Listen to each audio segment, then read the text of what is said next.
My next guest, Kentucky Senator Rand Paul, has been criticized for a, quote, isolationist ideology regarding U.S. foreign policy. But when it comes to the ISIS crisis, well, the conservative senator is shifting gears, calling for the president to destroy this terror network militarily. Here to explain exactly what that means is Senator Rand Paul from Kentucky. Sir, how are you?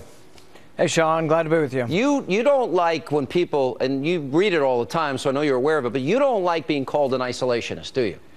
Yeah, and you think people would kind of get it. I've been trying to say that for the last 4 years in public life, that I'm neither an isolationist nor an interventionist. I'm someone who believes in the Constitution and believes that America should have a strong national defense and believes that we should defend ourselves. But when we do it, we should do it the way the Constitution intended, and that's that the president should come before Congress and make the case for war. Like George Bush did. He got the authorization for the use of force. He got Congress's approval.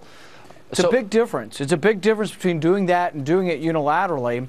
And I think the example of Libya, with both Hillary's support for it and President Obama's support, shows all the unintended consequences when they go around the Constitution. In Libya, these jets, 15,000 surface-to-air missiles, our embassy, having to flee. Supposedly, jihadists are swimming in the embassy swimming pool. So, I mean, the Libyan war is a disaster, but they didn't do it the constitutional way. They did it on their own without constitutional authority. All right, so we have ISIS saying, we'll see you in New York. We're going to raise the flag of Islam in the White House. And now they have beheaded 2 Americans. Have they declared war on us?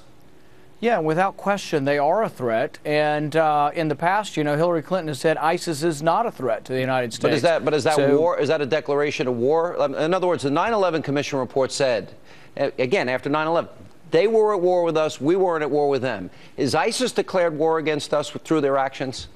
Absolutely. And I think what we should do is then come to the American people, a good leader. If I had been president, I would have called a joint session of Congress this August, brought everybody back from recess, and said, this is why ISIS is a threat to the country.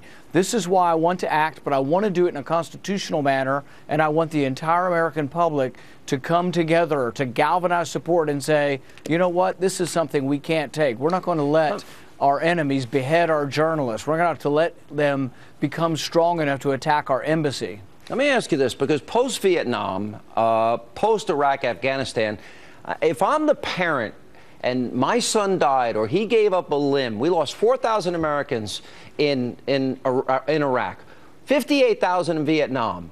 Because wars become so politicized in this country now, and we don't fight them to win them, I'm thinking, well, why did my son fight for Fallujah? Why did my son fight for Tikrit?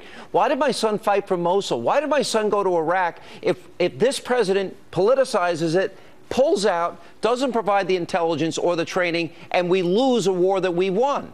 So what is America? We've got to come to grips with it. If we go to war, we better win this thing. And all the more reason to have the debate before the war, not after the war. And I would argue the intervention isn't always the answer. I think in Libya, it's made the world less safe. It's made the jihadist groups more emboldened in Libya. I would say the same thing in Syria. I think that President Obama's support for the Islamic rebels has allowed ISIS to grow stronger in Syria, and they never would have grown this strong without weapons from, or their allies getting weapons from both us, Saudi Arabia, Kuwait, Qatar.